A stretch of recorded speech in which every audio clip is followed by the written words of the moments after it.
É uma alegria estar novamente com vocês. O nosso assunto de hoje está registrado no livro de Daniel, capítulo 2, versículo 3. E o rei disse: Tive um sonho, e para saber o sonho está perturbado o meu espírito. O rei Nabucodonosor teve um sonho, e com esse sonho que ele teve, ele ficou muito perturbado. E ele queria por toda a força saber qual era o significado do sonho que ele teve. E como de costume naquela época, havia sábios, havia magos e havia uma série de pessoas que o rei sempre chamava para assuntos desse tipo. E nesse dia que o rei teve esse sonho, ele chamou os sábios, chamou os entendidos, chamou ali alguns magos. E quando o rei chama esses homens que serviam ao rei, eles esperavam que o rei viesse contar a eles o sonho para que eles viessem dar a interpretação para o rei. Parece que isso já era costume, mas o rei, aqui dá para entender que o rei ele já estava desconfiado, que os seus sábios, os seus entendidos, os magos, eles apenas maquiavam ali uma interpretação baseado naquilo que o rei sempre falava para eles, porque o rei de costume contava a eles o sonho que tinha. Então, em cima daquele conto que o rei havia falado para eles, eles traçavam uma interpretação. Só que, como o rei já estava desconfiado, então aqui, neste evento, o rei chama todos eles, e quando o rei os chama, o rei diz assim: só que o negócio é o seguinte, dessa vez nós vamos fazer diferente. Eu sei que vocês estão tentando ganhar tempo, mas eu não vou contar a vocês o sonho que tive. O negócio é o seguinte, vocês vão ter que me contar qual é o sonho que eu tive, e depois que vocês me contar o sonho que eu tive, vocês vão ter que me dar a interpretação do sonho. Aí o negócio ficou preto para os magos, o negócio ficou preto para os sábios do reino, porque na verdade eles apenas disfarçavam uma sabedoria, e quando diziam que interpretavam os sonhos que o rei tinha, era apenas um subterfúgio para que eles continuassem na posição que tinham. E dessa vez a coisa ficou preta. Como eles não conseguiram,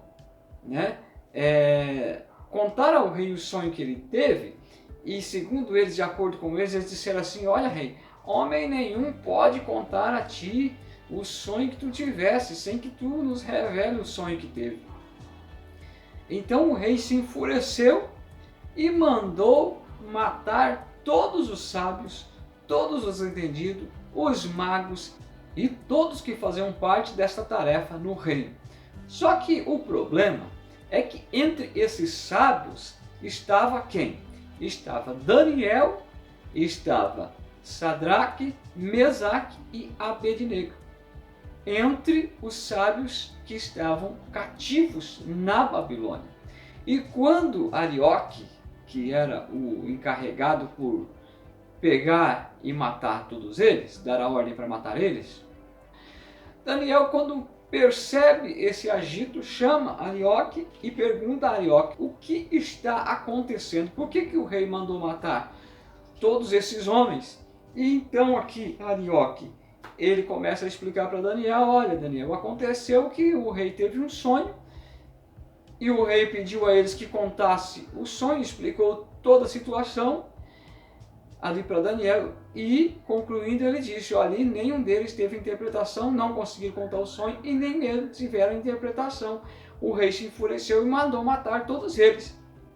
Aí Daniel chama Arioque e diz: olha, Arioque, o seguinte, me permita ir ter com o rei, para que eu possa conversar com ele e dizer a ele que o meu Deus pode revelar o sonho que ele teve.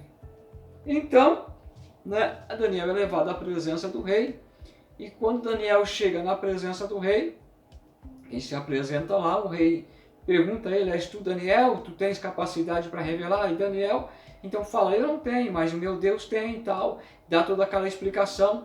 E o rei dá um prazo para que então Daniel pudesse contar a ele o sonho e também trazer a interpretação. E saindo da presença do rei, Daniel vai logo se reunir com os seus amigos, que eram ali Ananias, Misael e Azarias, né? Que eram os nomes de Sadraque, Mesaque e Abednego, que eram os amigos de Daniel que estavam com ele cativos ali na Babilônia. Então Daniel recorre aos seus amigos, chama eles e convoca-os para que eles pudessem orar e clamar a Deus e pedir que Deus revelasse o sonho e que também Deus trouxesse a interpretação do sonho que o rei tinha. Então eles vão, oram, e Deus mostra para Daniel qual era o sonho que o rei tinha sonhado e dá também a interpretação do sonho do rei para Daniel. E onde eu quero chegar com essa história? Eu quero dar ênfase aqui à oração. Tudo se resolve na oração. Nós percebemos pela Bíblia Sagrada e por essa história aqui que tudo se resolve pela oração. Os problemas mais impossíveis, as dificuldades maiores que possam existir, há uma maneira de se resolver quando nós vamos para a oração, quando nós recorremos para a oração. Então eu quero dizer para você que não importa qual é o problema que você está passando, qual o tamanho do problema, qual o tipo do problema, qual é a situação difícil que você esteja vivendo, eu quero dizer para você que existe um escape para aquele que conhece a Deus, para aquele que serve a Deus. Veja que o desespero tinha batido sobre os sábios, sobre os entendidos. O desespero tinha batido sobre os magos do reino. Por quê? Porque eles não conheciam um Deus verdadeiro que ouvisse a oração deles. Mas havia ali no reino esse homem chamado Daniel e os seus amigos, que conheciam e que serviam um Deus no qual eles sabiam que se eles orassem, o Deus dos céus responderia e lhes revelaria o que eles precisavam naquele momento.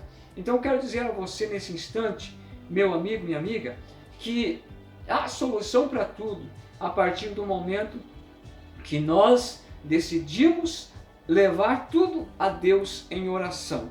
Creia que talvez você esteja nesse momento passando por um problema, por uma dificuldade muito grande, mas se você dobrar os teus joelhos, ou talvez orar em pé, porque não é a posição que você ora que vai influenciar na qualidade da tua oração, nem mesmo as palavras que você usa, mas sim um coração sincero, voltado para Deus e a sua fé em Deus, que você orando, Deus vai responder a sua oração.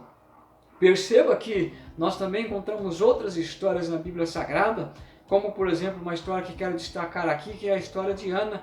Ana era uma mulher que sofria, como podemos chamar hoje em dia, bullying, por Penina, que era a segunda mulher de Eucana, que era o esposo de Ana. Porém, de acordo com a história bíblica, a Penina ela tinha filhos e Ana não tinha. Ana tinha a sua madre cerrada, como diz a Bíblia. Ana era infértil, e uma mulher infértil, nessa época, ela era tida como amaldiçoada. E por que Penina tinha filhos e Ana não tinha? Então a Penina vivia todo o tempo dizendo que Ana era amaldiçoada porque Ana não tinha filhos, que o amor de Eucana por Ana ia se acabar, e sempre com aquela ladainha toda. E o que Ana fez? Ana recorreu a Deus em oração. E segundo a história bíblica, quando Ana recorre a Deus em oração, Deus lhe concede o pedido do seu coração. Ela fica grávida e o seu sofrimento termina, o seu sofrimento acaba. Ou seja, aquele problema que era tão grande na vida dela é resolvido por um simples gesto: oração. Então nunca desista da oração, nunca menospreze a oração, nunca se esqueça da oração. Acredite, meu amigo, minha amiga, que tudo se pode resolver através da oração. Então, se você está sofrendo, se você está com dificuldade, se você está frustrado com a sua vida, eu lhe convido você a ir à oração. E eu tenho certeza que Deus vai te responder, Deus vai te dar a solução para o seu problema. E resumindo aqui a nossa história de hoje, Deus conta para Daniel qual o sonho que o rei tinha sonhado e dá também o significado, a revelação do sonho. Aí então Daniel vai até o rei, conta para o rei o sonho que ele tinha sonhado e dá também a revelação do sonho. E por causa disso, então, o rei exalta Daniel e coloca Daniel como governador de toda a província, por um gesto simples de Daniel, ir para a oração e acreditar que Deus poderia sim dar a ele a sabedoria e trazer a ele a revelação daquele sonho que o rei tinha tido.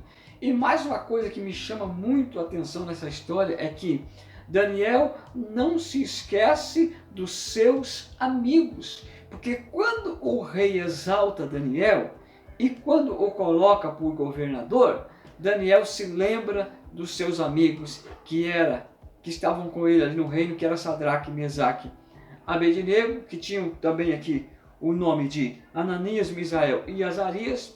E Daniel faz um pedido ao rei e diz assim: rei, por favor, também permita que eu coloque eles como posição de destaque no reino, que eu dê a eles alguma coisa para que eles não fiquem esquecidos. Aí eu fico pensando que isso é que é amizade. E para fechar essa palavra aqui nesse momento, eu quero dizer a você o seguinte: filtre os seus amigos, porque o amigo verdadeiro, ele não está contigo somente quando as coisas estão ruins para o lado dele, porque existe muito amigo que quando as coisas estão ruins para o lado dele, ele se encosta, né, em alguém, ele pede ajuda de alguém, ele se torna amigo de alguém, ou quando alguém está muito bem, né, ele se aproxima e se identifica como amigo. Mas quando as coisas melhoram para o lado dele, ele esquece dos amigos, ele esquece das amizades. Então filtre os amigos para estarem do seu lado. E Daniel era um amigo verdadeiro, porque quando o rei o exaltou, poderia ele ter esquecido dos seus amigos. Uma história que ilustra muito isso é a história de José, quando José estava na prisão, que estava com ele ali o copeiro e o padeiro de Faraó. E quando eles tiveram um sonho, que José interpretou o sonho dos dois, e disse que o padeiro seria morto, e que o copeiro voltaria a servir novamente o vinho na mão do rei. Pois então, quando o copeiro voltou, e José pediu para ele, lembra-te de mim quando estiveres diante de Faraó, de acordo com a escritura, quando ele chega na presença de Faraó, que ele é reposto ao seu cargo, ele não se lembra, ele se esquece de José. Que tipo de amigo é esse, né? Além de o seu amigo de prisão lhe revelar o sonho que ele teve, quando ele chega lá, ele se esquece do amigo. Então existe amigo, como eu já falei, que só é amigo na hora que a coisa está difícil, está ruim para ele, mas quando as coisas ficam boas, ele se esquece daqueles que o ajudaram. É por isso que nessa história eu destaco aqui a bondade de Daniel e a fidelidade de Daniel como amigo. Então, filtre os seus amigos a partir de hoje e só ande com aqueles que você acredita que são verdadeiros amigos. Nós vamos ficando por aqui com essa história. Que Deus abençoe grandemente a sua vida. Muito obrigado por ter ficado até aqui conosco. Se você ainda não é inscrito no nosso canal, se inscreva, deixe o seu like, deixe o seu comentário e continue sempre assistindo as nossas mensagens, porque sempre nós estaremos aqui tentando levar o recado de Deus para o seu coração. Que Deus vos abençoe grandemente.